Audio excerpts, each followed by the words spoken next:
மகாபாரத காவியத்தின் கதாபாத்திரங்களில் தெய்வீக சக்தி கொண்டு மனிதர்களாக பிறந்தவர்கள். கிருஷ்ண பகவான், இவர் விஷ்ணு பகவானின் மனித அவதாரம்.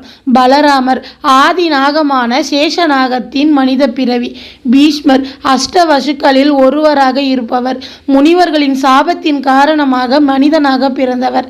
துரோணர், தேவர்களின் குருவான பிரகஸ்பதி மானிடராக பிறக்கப் போகும் தேவர்களுக்கு குருவாக இருக்க வேண்டும் என்பதற்காக மானிடராக பிறந்தவர். விதுரர், யமதர்மனின் மனித பிறவி. மாண்டவிய முனிவரின் சாபத்தினால் மனிதராக பிறந்தார். காந்தாரி, மதியின் தேவதை. மனிதர்கள் தங்கள் அறிவை சரியான வழியில் செயல்படுத்தாமல் தவறு செய்தால் அதன் விளைவு எப்படி இருக்கும் என்று மனிதர்களுக்கு புரிய வைக்க விரும்பி மானிட பெண்ணாக பிறந்தார்.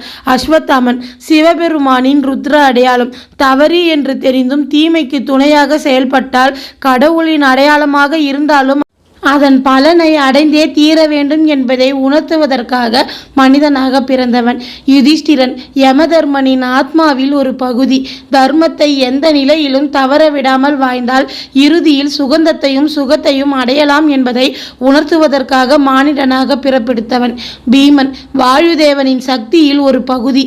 ஒருவன் எவ்வளவுதான் சக்தி வாய்ந்தவனாக இருந்தாலும் தேவையான நேரத்தில் தனது பலத்தை பயன்படுத்தாமல் இருந்தால் அது தன் குடும்பத்தையே விடும் என்பதை உணர்த்துவதற்காக பிறப்பெடுத்தவன். அடுத்ததாக அர்ஜுனன், இந்திரனின் சக்தியில் ஒரு பகுதியாக பிறந்தவன். ஒருவன் எவ்வளவுதான் திறமை உள்ளவனாக இருந்தாலும் கடவுளின் துணையையும் அருளையும் பெற்றிருந்தாலும் சரியான முடிவை எடுக்க தவறினால் வாழ்வின் முக்கியமான பலவற்றை இழக்க நேரிடும் என்பதை உணர்த்துவதற்காக மனித பிறப்பெடுத்தவன். நகுலன், அஸ்வினி குமாரர்களின் ஒருவரின் சக்தியின் சிறு பகுதியாக பிறந்தவன்.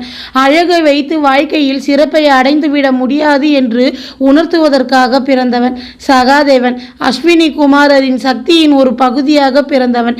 எதிர்காலத்தை அறிந்து கொண்டாலும் ஒருவரால் விதியை மாற்ற முடியாது என்று உணர்த்துவதற்காக மனித பிறப்பெடுத்தவன். திரௌபதி, ஸ்ரீசக்தியின் பெண் அவதாரம். கிருஷ்ணருக்கு துவாபர யுகத்தில் உதவியாக இருக்க விரும்பி துருபதனின் யாகத்தின் தீயில் பெண்ணாக பிறப்பெடுத்தாள். கர்ணன், தம்போத்வனன் என்ற அரக்கன் மற்றும் வாலியின் மறுபிறவியாக மனித பிறவி எடுத்தவன். அடுத்ததாக துரியோதனன், அசுரகுல தலைவன் கலியின் மனித அவதாரம்.